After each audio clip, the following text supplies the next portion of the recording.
Hello, everyone. So I'm going to introduce my fellow panelists before we begin. Sitting immediately to my right is Ossian Ward. He is the head of content at Lisson Gallery, which, for those of you not familiar with Lisson Gallery, they are a London gallery that just celebrated their 50th anniversary. And more recently, they opened a branch in New York as well. Actually, two in New York. So a very large and important gallery. And Ossian, I'll just give you a little background. I met Ossian when we both worked for the Art newspaper back in 2000. Subsequent to that, he was editor-in-chief of Art Review magazine. And then he was art editor at Time Out New York in London. Time Out in London. I'm just used to saying Time Out New York. Sorry, Time Out London. And I believe from there you went to Lisson. And to my far right is Louise Schumacher. For the past 17 years, she has been art and architecture critic at the Milwaukee Sentinel. And importantly for our purposes, she recently was a fellow at the Nieman Center for Journalism at Harvard, and she worked on a survey of art journalists. So I'm going to be picking her brain about the results of that survey a little bit as we get into the discussion. So I wanted to begin with a little thought experiment. So you'll have to play along with this. So imagine you're a 15-year-old who lives in Park Slope, Brooklyn. You're into art, but you don't yet really know anything about the gallery world. And you go to your local Barnes & Noble. This is where I live, so I'm going to put in some authenticating details. On 7th Avenue, next to the Rite Aid. And you browse the art magazines. You page through ARTnews, hopefully, Art in America, Frieze, Art Forum, Gagosian. Okay, for those of you in this audience who know the gallery world, the last name on that list will ring a bell. So Gagosian, you'll say, that's not a magazine. That's an art gallery. And then if you're a really sophisticated person who follows the gallery scene, pretty assiduously, you'll say, hey, that's a mega gallery. They have 17 branches around the world. And if you've been following the art world for really intensely, you'll say, oh, Gagosian Gallery, that's the original mega gallery. In 1979, Larry Gagosian had just one branch in Los Angeles. He started expanding in the mid-90s. He was based in New York by then. He opened an LA branch. Then he opened in London in 2000. And then the other 15 branches followed in relatively quick succession. And now they have a magazine. I saw it in Art Chicago. They had a little kiosk in their booth. I picked it up. It's pretty good. They have a surprising amount of fashion advertising. Also, there was a recipe for a salad that one of their artists ate on an island in Greece, made from 100% local ingredients. So you get the idea. The name Gagosian, the magazine is not called Gagosian Gallery Magazine. It's called Gagosian Magazine. And for all intents and purposes, if you're just coming into the art space, that's just a magazine to you. It's just a brand. So Gagosian is not the only so-called mega gallery to launch a magazine, but they are probably the first to do it on the scale that they've done it on. Hauser & Wirth, a mega of more recent vintage, is soon to launch a magazine. You may have heard that they hired Randy Kennedy away from the New York Times, where he'd been for 23 years, a few months ago to be their essentially head of publications. He'll be involved in the launch of the magazine. Then there's Art Agency Partners, which is an art advisory subsidiary of Sotheby's Auction House. They also have an art magazine of sorts, which was launched last year, or maybe earlier this year. It's an online one, and it's headed up by another great talent among us art journalists that they poached last year from the Art newspaper, our alma mater, and that is Charlotte Burns, who was the art market editor for the Art newspaper, which has been around since 1990. I put in some of these, this been around since this, been around since that, so you can get a sense of these legacy publications. Art News has been around since 1902, Art in America in 1912, Art Forum since the 60s. So just to go a little further, you have a PR agency called Cultural Council, which represents a number of commercial clients in the art world. They have a magazine. It's called Affidavit. A curator that I respect greatly, Alison Gingeris, just wrote a piece for them. It's really good. You should check it out. Meanwhile, the traditional art magazines, you know, the ones that rely on the advertising model, are struggling. I mean, I say this with caution because in many ways it feels to me like ARTnews is thriving like never before, and it's an important time for journalism, and I feel good about that. I'm incredibly overworked, but we'll get to that part. And art coverage in newspapers, and Mary Louise can speak to this, around the country is shrinking, or just as importantly, changing, becoming shorter, punchier, social media friendlier. So do you even need the magazines and newspapers if you're a gallery or museum? You know, you've hired a person to manage your social media, so you can get the message out directly to them. Meanwhile,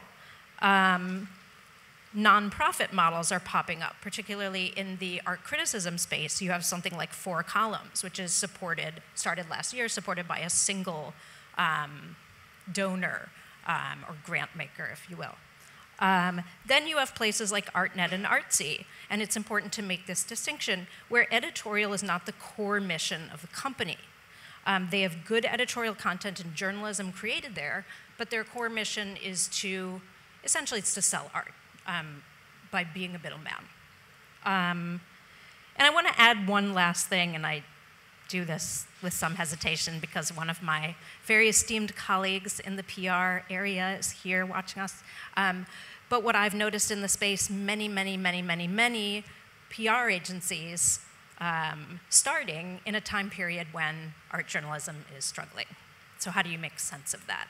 Is that about helping people to do social media, helping them to communicate directly? So on this panel, we're going to try to sort through all of this and try to understand these shifts towards a privatized model and talk about what's good about that and what's maybe risky about that. So I'm going to turn to my panelists and sort of ask them some questions to get things going. Then we'll have our own conversation, and then we'll open it up for questions and comments. So I want to first turn to Ossian, because I want him to tell us what it means to be head of content at a gallery. So I'm going to start with that, and maybe you can tell us a little bit about that, and I'm going to ask you a few other questions. Okay, yeah, I think it was a job title that came from not necessarily wanting to call myself an editor of an art gallery, because does that even work? And now a lot of people say, oh, head of content, you make cat videos at your desk, or you upload code or something to the back end of the website. So it's a numinous term, content. It could mean everything or nothing, as I like to say, but what it meant was that all of the content in the gallery, meaning all the artworks, should have in some way something written about them. So, you know... And I think we should pause here, and I didn't say this about Gagosian, but this is important. How many artists does Lisson work with, approximately? 53. So that's a lot of artists. That's a lot of content that is needed to put those artists in context. And this is ranging from more established figures like Anish Kapoor to more emerging talents like Lord Provost. Okay. But yeah, the idea was that every single work of art comes through a busy gallery, comes to fairs, is being shown, should leave the gallery or wherever it goes on to with some text applied to it. It should be put into some context. Why is it even here? What's its story? Whether it's, why is it important? Why is it important to the artist's career? So that was my idea initially for the role, but then that content grew to be anything from publications, essays that we publish on the website, Twitter feeds, our marketing channels, our press engagement, and then it became the 50th anniversary. We did a big book about the gallery, which is a kind of archival project. And then off the back of that, I did a big exhibition this year, which is in its final week in London, which was also kind of part of that project. But does it fall under the category of content? Not necessarily. So, the role, I hope, is wide-ranging because I made it that way, but also because it could encompass anything within the gallery. But writing is still at the core of that. Right. So now I want to ask both of you a few kind of core questions. So I'll start with you, Ossian. How and why did you get into art journalism in the first place? What brought you there? Who did you look up to in the field? And did you come in through the door of journalism or art history? I think you went to the Courtauld, is that right? I did the art history door, and then I did the nepotistic, oh, you've got a friend who works at the art newspaper, my brother can get you an internship. Then I got a job for the grand total of £9,000 a year or something, and they were like, oh, what do you want to do when you grow up in terms? I was like, I want to be an art critic, and they kind of laughed. But it was the best training, actually, the journalistic training. And part of why I think this panel is interesting is because, what have I brought into my current job? That journalistic training has been very important. I mean, it might be too cheesy to say that it's about being honest and truthful in this kind of era of fake news, but I felt like that was a good grounding to have. And from the art newspaper, that's kind of where I cut my teeth with you and many others. And then from that into magazines, Art Review, V&A magazine. So it's always been about journalism of some description. Then as an art critic at Time Out, so a slightly different, slightly more mainstream publication, let's say less in awe of sponsors and publishers and advertisers. We didn't really have those kind of pressures at a mainstream magazine.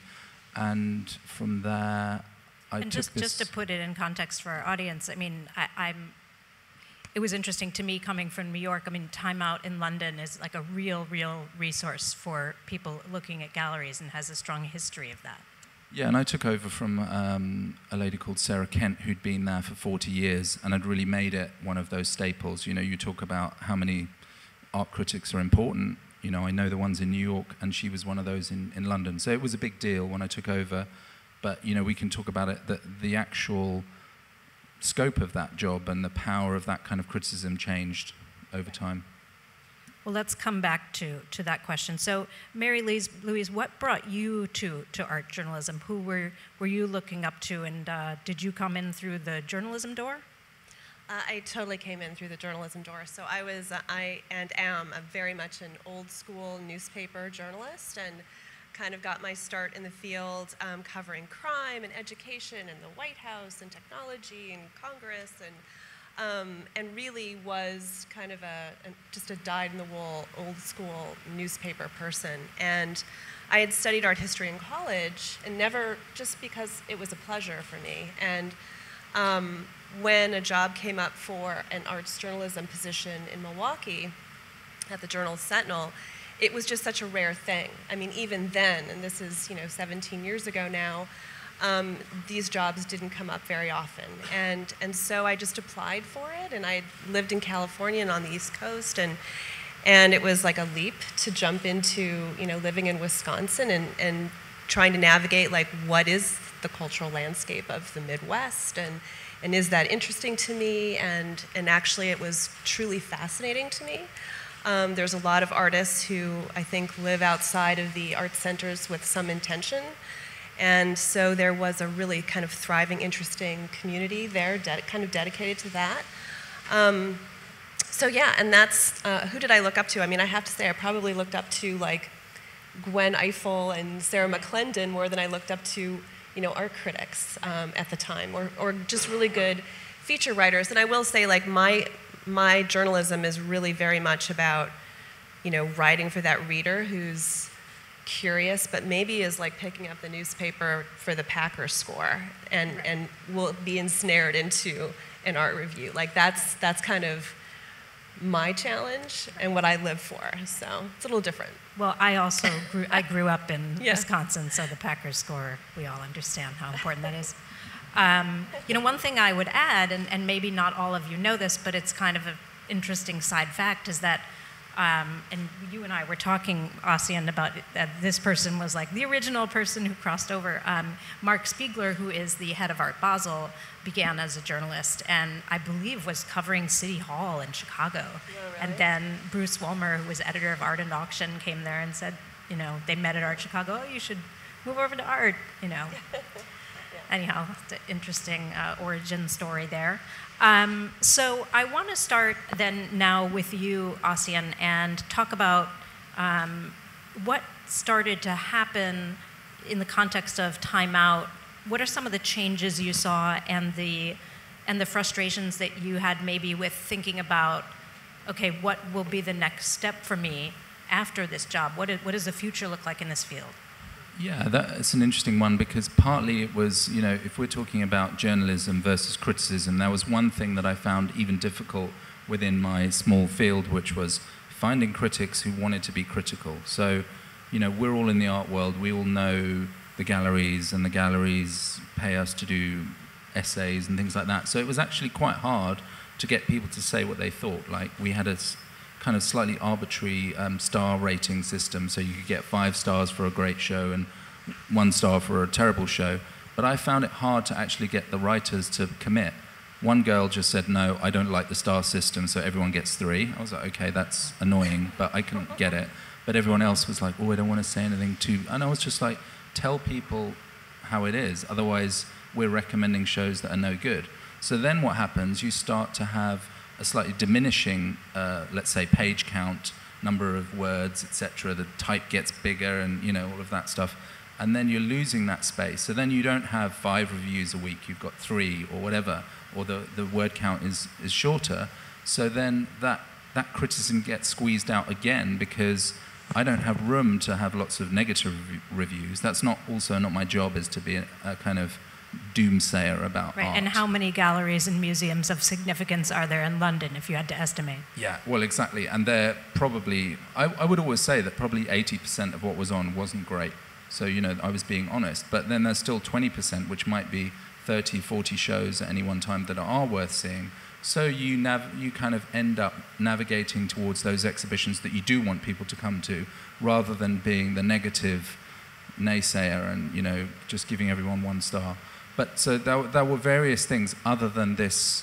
I was essentially a kind of not digital first. I was a print person, a real old school print person. So I didn't see that actually there is an opportunity. We did have huge numbers online, and we could reach more people, but I felt like losing that space kind of squeezed out some of that criticality as well. And I should say, I witnessed the same phenomenon before ARTnews. From 2011 to 2014, I was the culture editor at the New York Observer, which, yes, is owned by Jared Kushner, so we'll get that out of the way. But I saw the page count go down. We started something online called Gallerist that became very popular. But as you all probably know, it's very hard to monetize online journalism. So Mary Louise, I'll turn to you and just ask, I know this is a big question, but over your 17 years at the paper, and more particularly in the past, let's say 5 to 10 years, what are some of the changes you've seen in what you're able to do as working in the culture area? Yeah. Well, it's changed enormously. When I arrived at my newspaper, I walked into a very large department filled with critics. We had 2 film critics, 2 TV critics, 2 music critics, a classical music and dance critic.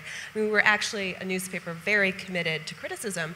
And I should say that the newspaper I worked for, we have had art criticism for more than a century, continuously. We actually, interestingly enough, opened our headquarters in the 1920s with an art gallery in the building. We were very, very dedicated to this. Isn't that interesting? Yeah. So it was a very robust time, and obviously everybody knows the story of what's happened to media, but we're no longer monopolistic institutions. So print advertising is declining, digital advertising is not making up the difference, and we've been experimenting for almost 20 years now with forms of trying to gain revenue through digital, and it's basically not working. And so the trend line is really very clearly going in one direction. And if it continues to go in that direction, there's a very real possibility, and there are a lot of people who will say this, that we will not actually have regional media in maybe 5 or 10 years. I mean, it's getting to the point where it's quite dire. So my department today has 4 full-time writers.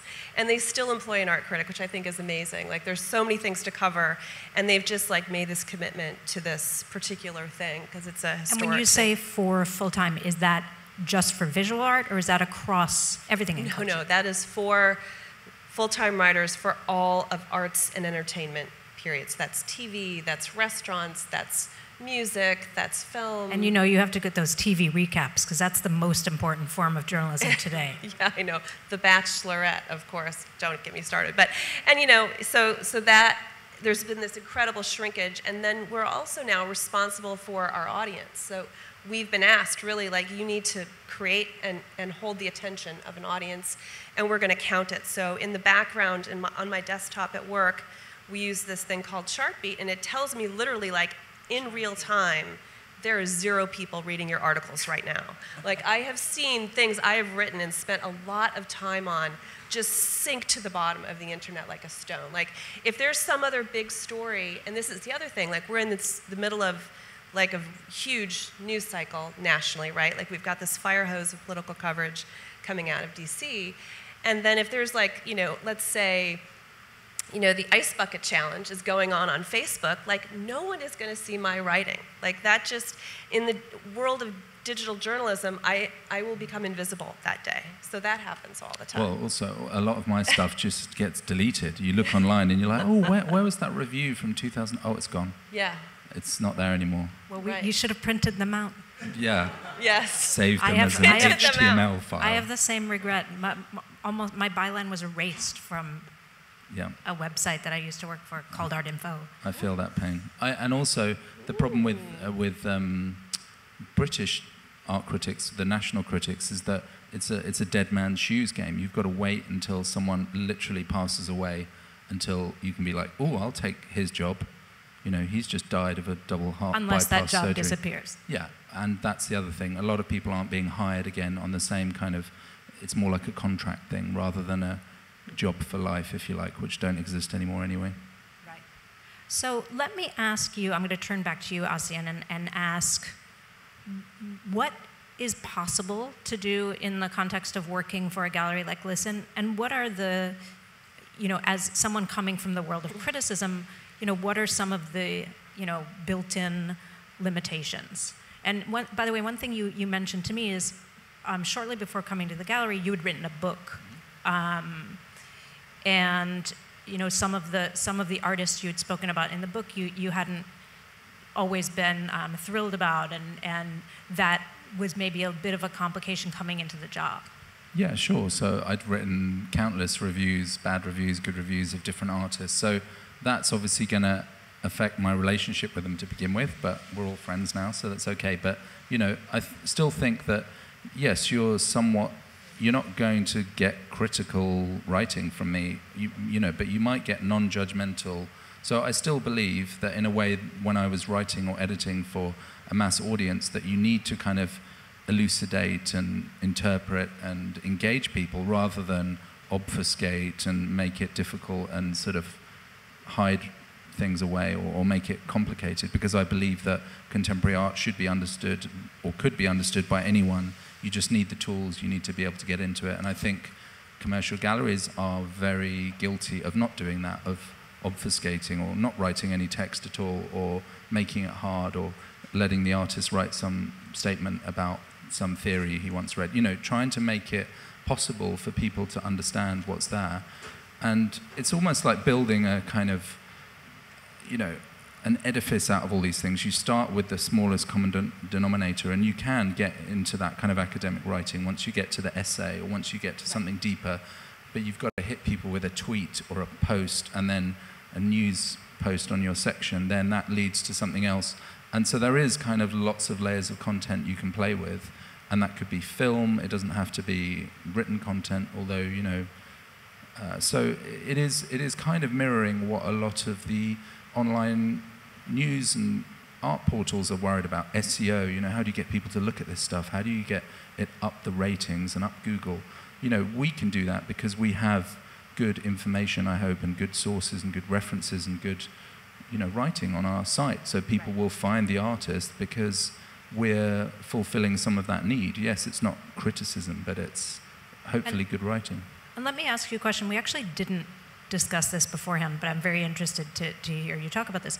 At Time Out New York, you were writing very much for general audience, general interest audience, picks up Time Out, what should I do, see this play, go to this art exhibition.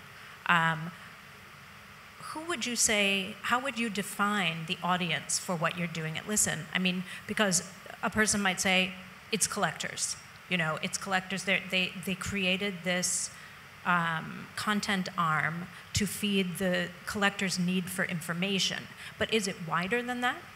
But do the collectors read all that stuff? I mean, they probably get sent more than anyone in terms of links and, you know, free magazines and all the rest of it. So it's difficult to get that content to them. So yes, it's got to be for a wider audience. I mean, this exhibition that I talked about has had 100,000 people through the door. They're not all collectors. They're people that may not even know the gallery. They may not know who Lisson is. They keep coming up to me and saying, wow, you've moved your gallery to this enormous space. I'm like, no, this is an off-site show. People won't understand the narrative until you kind of draw them in a little bit more. So it is for a much wider audience, and I don't think that I'm talking to one particular kind of person, because I also know, I think that's to feed back on that idea of the Gagosian magazine or all of these publications. It's another way to reach collectors and clients and curators who are so busy and they just can't read all of the stuff they see online, or they're just as fueled by all this news rage as we are, so they don't have time to focus on it. So they get a nice publication instead. And unfortunately, you know, you can't get all of that information in Art Forum because it's not all about their artists. Right. So you produce your own version of that. So Mary Louise, the other night at Miami, I was having drinks with some people, and they said, with someone who's very familiar with what kinds of jobs are available in the art world right now. They said to me, Sarah, you wouldn't believe how much money galleries and auction houses are offering people to produce content. Mm-hmm. And I was like, wow, because in traditional journalism, there's not that kind of... And I wondered if you can talk about, you know, why you think some people are making these moves to the, you know, private side, and also maybe segue into some of the things you learned doing the survey. I know you haven't fully digested all of the information you have, but... Well, I don't know that I have the answer to that question. I can speak for some arts journalists I know, and some of the things that we heard through the survey, which is, and I certainly feel this way myself, is that in the jobs that have been traditionally, you know, newspaper jobs, magazine jobs, etc., I think there's this concern that, you know, can I actually do good work? Can I do thoughtful work when I am busier than I used to be, when the space is smaller, when I'm writing to an algorithm, you know, like all of these pressures that have come down onto us.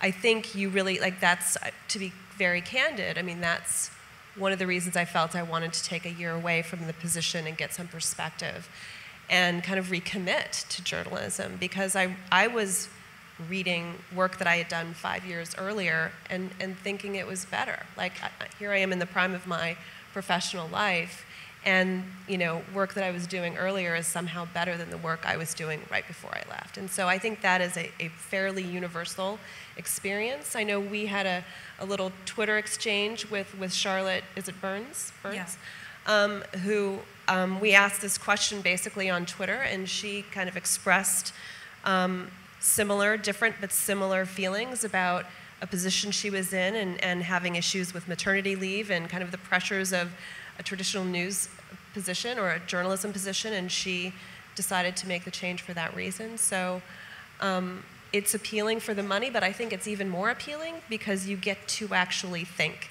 and be considered and thoughtful and have the space you need to do good work. So that's maybe a primary reason. I mean, I do feel, and I don't want to get in trouble with the magazine I work for right now, but I do feel that sometimes, you know, in traditional art journalism and maybe in journalism in general, there's kind of a, like, you're lucky to be here feeling. Oh, yeah. Because there's no positions. You should feel lucky to be here. And meanwhile, you know, a lot of people in the field, they're not necessarily making living, you know, salaries that, you know, that certainly not salaries that will grow substantially. Right. And so there's that feeling. There is definitely that feeling. And just to segue into a few things I learned from the survey, so, more than or about half of the people are working today primarily for web-only publications. That's a huge shift so there was an earlier study that was done by the National Arts Journalism Program at Columbia, and we kind of riffed off of that study by using some of the same questions to do kind of a comparison, and that's a massive, obviously, shift. So, I think what we realize is there are a lot of ways to be an arts journalist today. I mean, there are, people are doing their own little startups. There's lots of community-based stuff that are, sustainable for a period of time. There are, cities where galleries and museums are getting together and funding a little kind of what looks like an arts publication. So there's lots of ways to be an arts journalist, but it's not paying. Like people, it's not going to pay the bills. Most of the people, I think it was, let me just look at my notes here because I don't want to get this wrong. There was a huge percentage of people, I want to say it was about half. Yeah, more than half make $20,000 or less. So our writing is worth considerably less than it was. So in some ways, if you want to pay your mortgage or your rent, you might not have an option. And so you might want to go work for Lisson Gallery.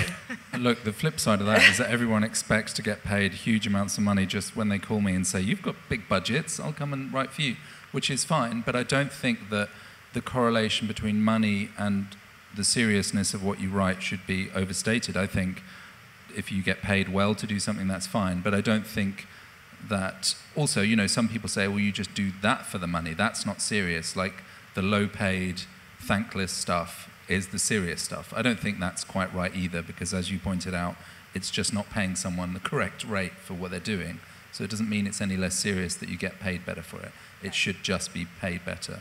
But I think that is important, the level of seriousness and the level of the amount you can write. It shrinks, obviously, with online and, shrinking news pages, but also just the kind of the reputation that you build for yourself. Your credibility is based on what you write, so you want it to be good. Right.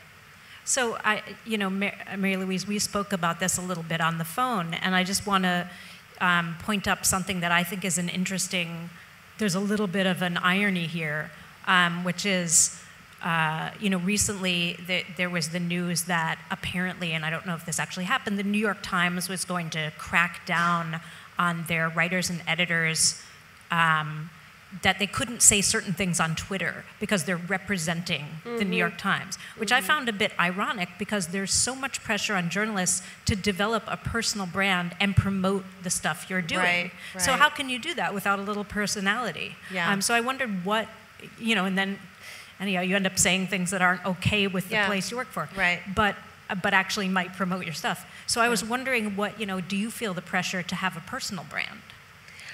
Well, I have a complicated relationship with that question, I guess. I mean, I will tell you that when social media emerged, I was very much a true believer in those tools. I think that they do, they're sort of like good journalistic values are in sync with what those tools can do. We can be transparent about who we are and what our process is.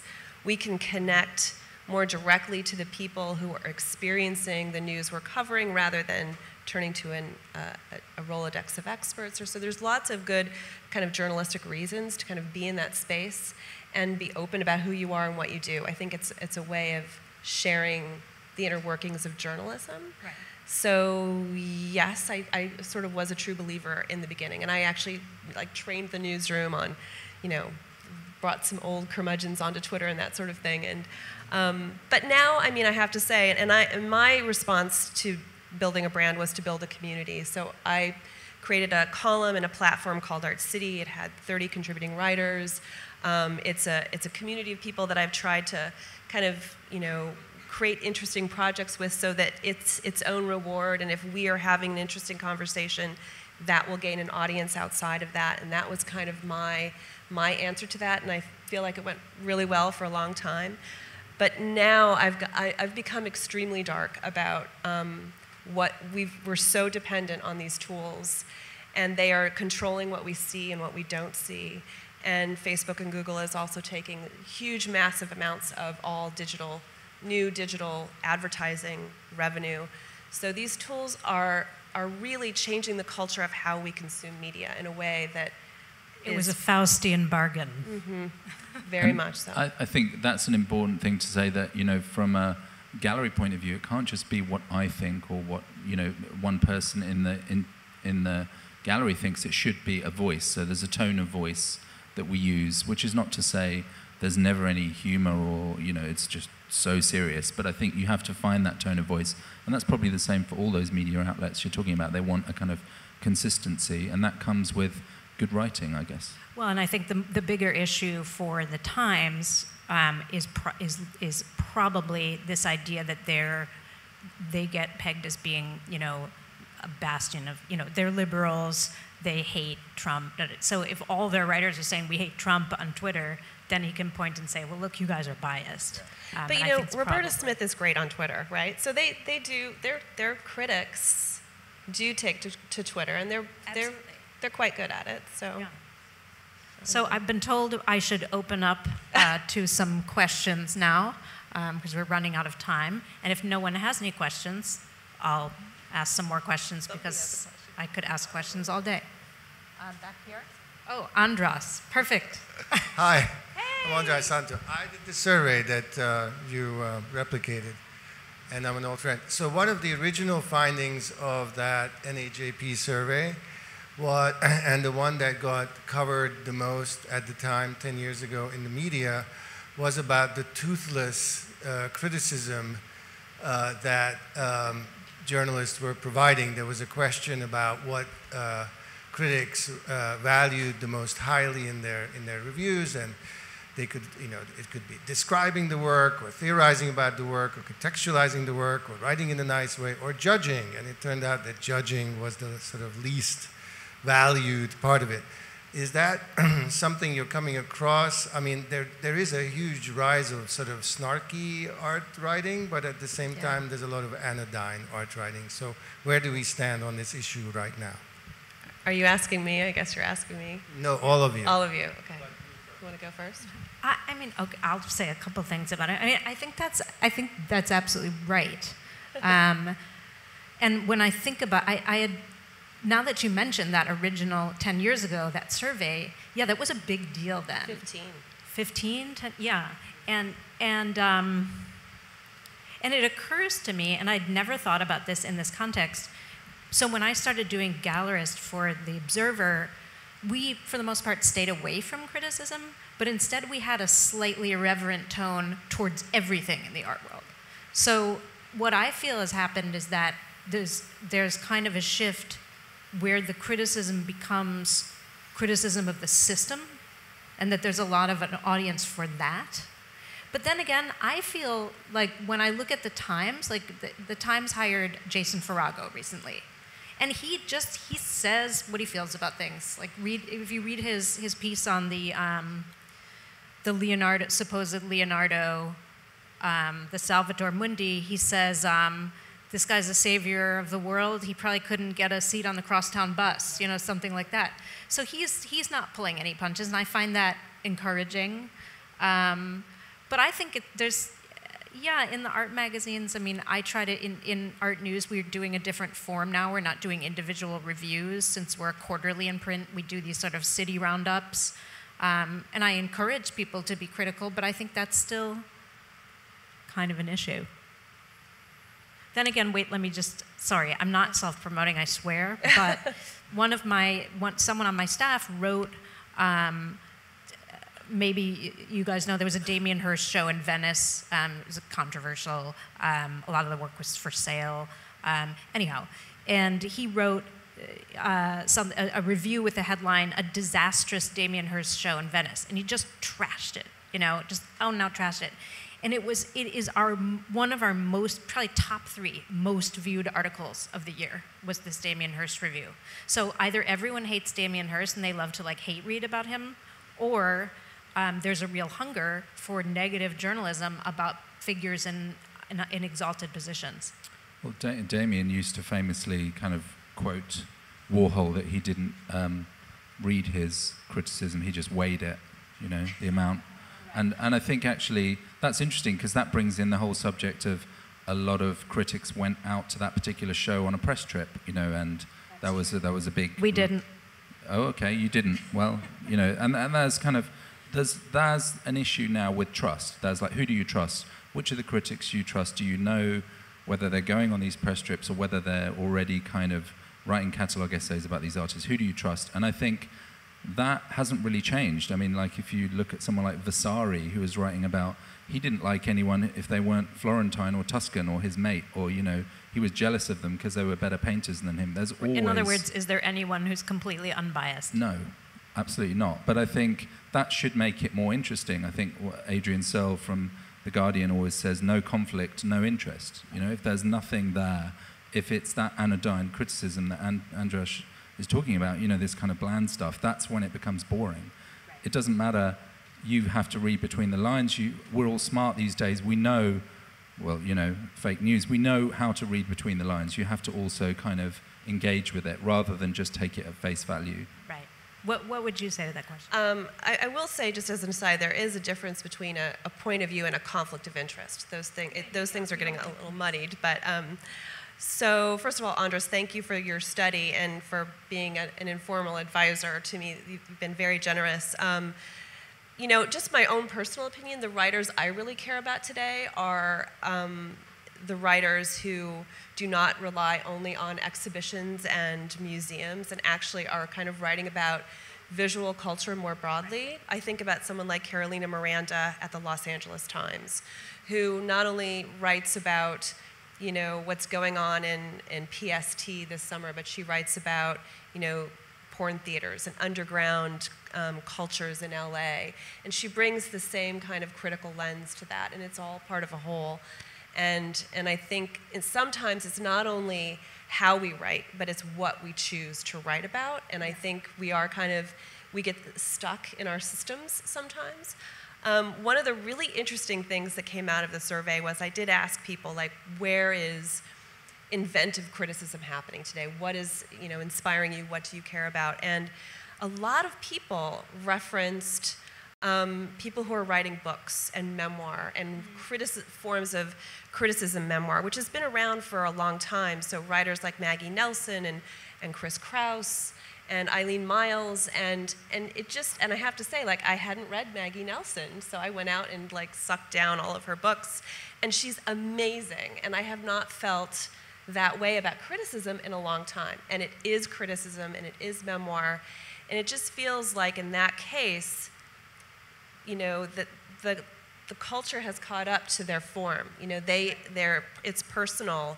They're being human beings, and they're also bringing a lot of theory into it, and they're really serious about their thinking on art, and all of that sort of happens at once in a culture where things are more personal, and we do want that voice, and we do want a point of view. And so I think, you know, I don't know that that's the future of arts journalism, but maybe there's something we can learn from writers like that. I thought it was just very interesting that they came up as much as they did. I think you had a question. Yeah, it's a pretty general one. I'm a work magazine as well, and my son, I'm getting criticised, getting art criticism. I'm sorry, we're live streaming. We need your voice. Yeah. Start from the beginning. I have a very general question, and I work for a magazine as well. I work for Monocle magazine. We don't do art criticism, but we talk about all the related events, commercial and non. And I just wondered whether, a question for all three of you, whether a lot of arts journalists of what you might call the old school know too much, and that stops the writing from being accessible enough to stop people in their tracks. That a lot of it is a bit, as Andras was saying, a little bit anodyne. Now, I have to clarify what you mean by know too much. Do you mean know too much about the sort of art system, or know too much theory? I don't necessarily, not about if you've done an art history degree, you shouldn't be able to write about it because you're not going to be able to do anything other than write a thesis every time you open your laptop. But I think maybe knowing the system, knowing all of the ins and outs of the art market, and whether that stops you from actually being able to write exciting copy that, as I say, stops people in their tracks, that can arrest people on Twitter in 48 characters as much as you can write 3,000 words on something, or 10. Well, who wants to take that one on? I know a lot of old bores in the art game, so you could be talking about some people whose voice is so kind of overpowering that they don't give you anything, like there's no freshness to it. But that's why younger critics or the internet is an important kind of sphere for that, to regenerate those voices. So it's not just, especially in Britain, we rely on a handful. There's like 5 or 6 main critics, but actually there should be younger voices, should be more interesting kind of people coming out of that, bubbling up. But there is less opportunity, so it tends to be of the blogging variety, of the kind of, self-made voice, internet style thing, rather than the kind of the traditional roots. Well, I've been told we need to wrap up, but I'll leave you with one more thought, which is one of the things we haven't talked about is art market journalism. And I think that should be an increasingly, if you do it in a serious way and you can really understand the way that this system works, because it's becoming more and more Byzantine, and there's more and more money involved. And, unfortunately, I think in some ways, like a Charlotte going to work for, a place adjacent to Sotheby's, I think there needs to be more people writing about it in a completely, no fear, no favor kind of way. But I'll leave you with that. And thank you for coming to listen to us.